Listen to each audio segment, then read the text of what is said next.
I got in a little trouble. I had a drunken driving incident, a DUI, and that's why I had to leave Iowa. When I got that DUI, that was the wake-up call I needed in my life. Like, I've never gotten in trouble. I've never done things in my life, but here I am as a kid going to Iowa, and now the whole world wants me. I'm this star wrestler. When you're a wrestler at Iowa, you're bigger than any sport, bigger than the football, bigger than the basketball. You are the star, because Dan Gable created a legacy at Iowa Wrestling that everybody knows Iowa Wrestling is the best team in the country. So the interaction and the reception that people had for me, they gave me too much. The bars were like, hey, come, you can have whatever you want, free drinks, bring any girls, you get whatever you want, anything. So I was like, whoa, I never had like celebrity status before. So I started to feel invincible, and I made some bad decisions, but if I wouldn't have made those decisions, I wouldn't be on this path that I'm on today. So I'm thankful that I did that, and it corrected my life, and here I am. Yeah, it was tough to process because I was so young and not mature at that time, a 19-year-old kid,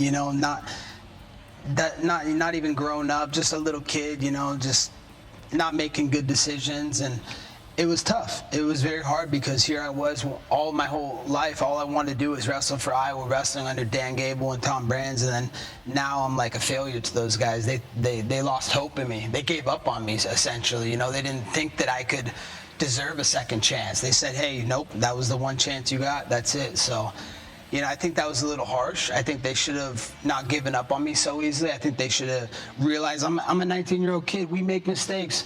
Tell me one person in this room today that hasn't made a mistake or is perfect. The only perfect person in this world is God. So for someone to just lose hope after one hopeless night, like, I thought it was a little cruel. I thought it was unfair, but life's not fair, and that's what needed to happen for me to be on the journey I'm on today. And it ended up being a blessing in disguise because I went back home to Oregon State University. I got back to my roots. I got back to my family. I wasn't around the best coaches, the best team, but I had my family and my friends around me, and that was more important than having some famed coaches and famed wrestling room around me. So, I'm happy it happened. I'm happy the journey turned out the way it did because I know I wouldn't be here today fighting for a UFC world title again if it didn't happen.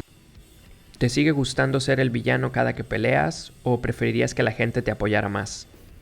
I love the boos, I love people telling me that I can't do something or doubting me. I think the doubters have always been my fuel for motivation, proving them wrong. So everybody likes to put someone in a box and say what they're capable of when they have no idea their work ethic. They have no idea the sacrifices they're making every day to achieve their dreams and goals. So people can say whatever they want. Everybody has an opinion in this world, and most of the time they're like, and they stink. Why do you think that they're like that? Why don't people want you here in this spot?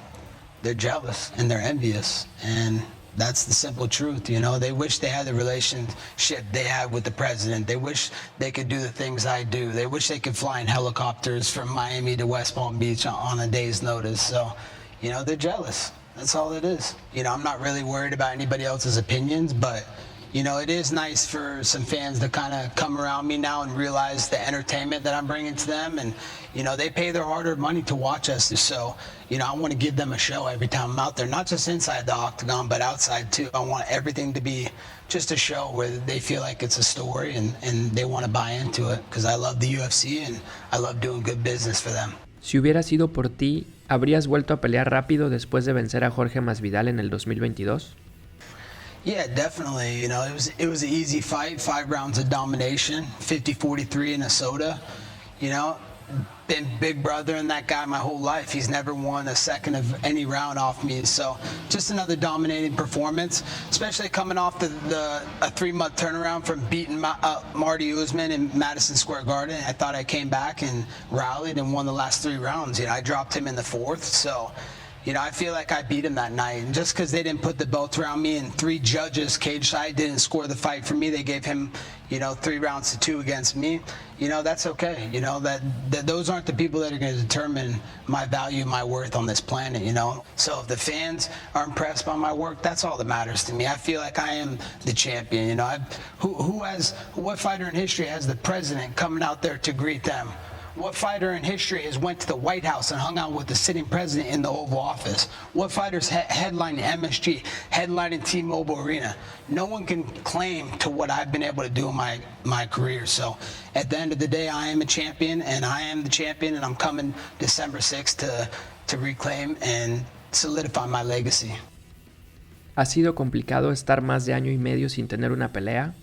It's been extremely tough because as soon as I got done with that fight with George in March, I went backstage to Hunter Campbell backstage, and I said, Hunter, I want to fight again in June or July. Get me back in there. I need to fight. Like, I'm in my prime right now. I want to go capitalize. They were looking at setting up that fight with that Khamzat Chimaev. But he's unprofessional. He's a clown. He's out there laughing when he's missing weight by 10 pounds, making a fool of this publicly traded, beautiful company of the UFC, making a fool laughing while you're ruining their main event pay-per-view. So he's not accountable. He's not someone they can trust in that spotlight. And they gave him the easiest fight in the division. A guy, the soy boy, the washed up Nate Diaz that shouldn't even be fighting anymore. The guy can't even talk straight. He's not even coherent anymore. They gave him the easiest fight to set up to get this big money fight with Colby Covington. He couldn't pass the test. He was afraid, plain and simple. So he ran away from me to middleweight, and it sucks because they were trying to set that fight up. So that's what's been the delay is other fighters not agreeing to the fights and not doing business for the UFC. You think I wanted to sit out 18 months? I'm in my prime. You think I wanted to sit through my prime years? I wanted to fight in June and July, right after my last fight with George. It's not my fault that I had to sit out that long. It's the other people's fault. You think Hunter Campbell, Dana White would put me in this position to be the UFC welterweight #1 contender if I was turning down fights and sitting out 18 months? No, I accepted every single fight they offered. Khamzat Chimaev, Dustin Poirier, whoever else they had, didn't matter. I said yes, yes, yes. Never said no one time in my career. So I wouldn't be in this position if it wasn't for me always being a yes man and wanting to be the ultimate company man. I'm a tough son of a gun, and December 16th, I'm coming to get that belt. I don't care who's in my way. No one's beating me in front of Donald Trump. ¿Qué le dices a la gente que dice que te regalaron la oportunidad titular? This isn't being given to me. Nothing in the UFC is being given to me. It's only being earned. So to earn it the hard way, it's such a much more rewarding feeling versus being handed out like a lot of kids get these days.